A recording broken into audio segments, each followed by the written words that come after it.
How to sign in to your existing account on Heyday. Hello guys, this is Atticus and welcome back to another tutorial video.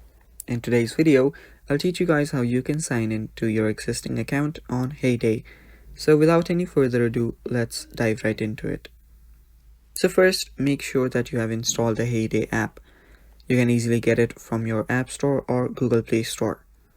So download the app first, and after you've done that, you can simply open it up. Now initially you will have to just play a bit of Heyday. As you can see right here, I'm just cutting the crops here, and while you're doing that, what you can do is you can tap on this three lines that is right below your level and then head over to settings. After you head over to your settings, you will see an option that says Supercell ID. Now if you already have an account, all you now need to do is tap on the login option, and then you will just have to log in using your Supercell ID. Now tap on login and then tap on continue.